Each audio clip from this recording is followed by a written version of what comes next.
Let's talk about the building blocks identified by Henry Mintzberg. Mintzberg ने कहा that organizations have at least 6 different components. जैसे कि आपने कहीं पहले भी पढ़ रखा है that Mintzberg identified 6 components like strategic apex, middle line, operating core.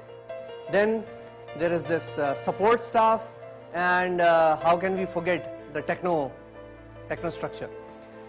इसने और भी एक चीज कही, उसने कहा कि there are people, there are organizations जिनमें एक ideology भी होती है which is the 6th component of an organization. Now these 6 components, I'll explain what these 6 components are. These 6 components are connected with each other in various combinations in different organizations.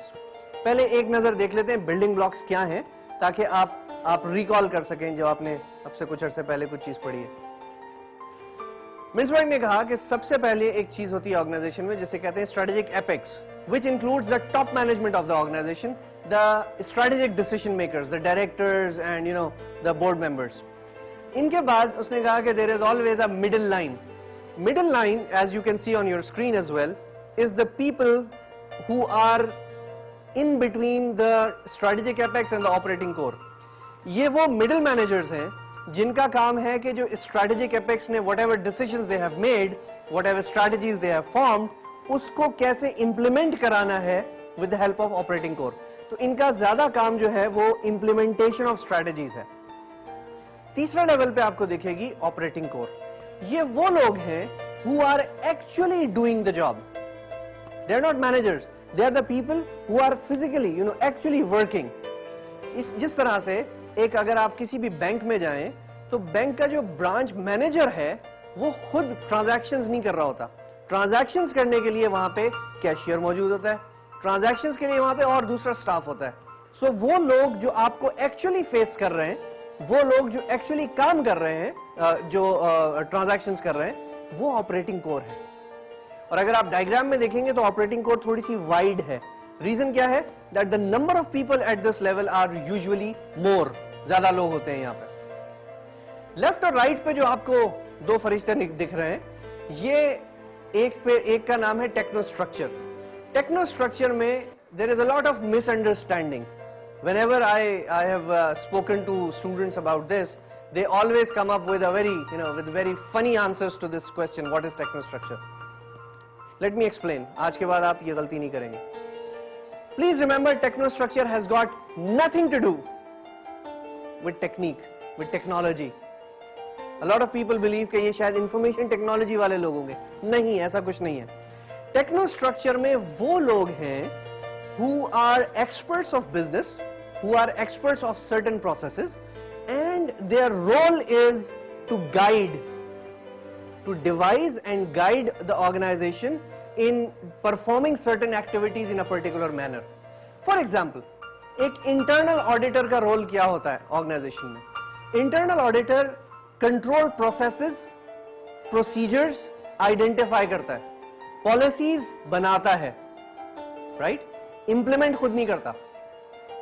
Implementation finance department करेगा. Implementation वो जो middle line है वहां की उसके through करवाएगा वो. So the role of technostructure is to define and devise procedures and policies which are then implemented by the operating core and by the middle line. ठीक है जी. So technostructure में इसी तरह आपको क्वालिटी कंट्रोल के लोग मिलेंगे जो क्वालिटी के प्रोसीजर सेट कर देते हैं, and then the procedures are followed by the production department or the relevant department जो भी उसमें मौजूद है. इसी तरह आपको लेफ्ट साइड पे, दूसरी साइड पे आपको सपोर्ट स्टाफ नजर आएगा. सपोर्ट स्टाफ वो सारे लोग हैं who are not directly involved in the business. अगर आप इस डायग्राम को देखें तो ये डायग्राम से टेक्नोस्ट्रक्चर भी और जो सपोर्ट स्टाफ है ये बाहर बनाए गए हैं. क्यों बाहर बनाए गए हैं? Because they are not directly involve in the core business of the organisation. Example, अगर पाकिस्तान स्टील मिल की हम बात करें तो उसका कोर बिजनेस क्या होगा? मेकिंग स्टील, या जितने भी उसके फंक्शनल एरियाज हैं उनको परफॉर्म करना, ये उनके कोर बिजनेसेस हैं. However, Pakistan steel can not operate without their bus service. So वो लोग जो बस सर्विस प्रोवाइड कर रहे हैं वो बेसिकली क्या है उनके लिए वो सपोर्ट स्टाफ है, because they are not actually participating in the real manufacturing or in any other functional area of the organization, but they are giving a support to all other people who are working there. इसी तरह एक छठा component हमें मिंसबर्ग ने बताया जिसका नाम है आइडियोलॉजी. आइडियोलॉजी एक ऐसा, समझ लीजिए एक ऐसी थॉट है जिसको फॉलो करते हैं लोग और जिसकी वजह से लोग ऑर्गेनाइजेशन को बाज़ औक़ात ज्वाइन करते हैं.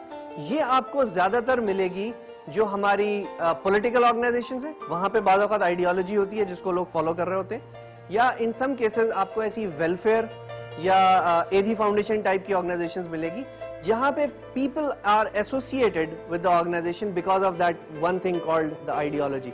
सो मिंसबर्ग ने कहा कि छठा कंपोनेंट जो है ऑर्गेनाइजेशन का वो उसकी आइडियोलॉजी.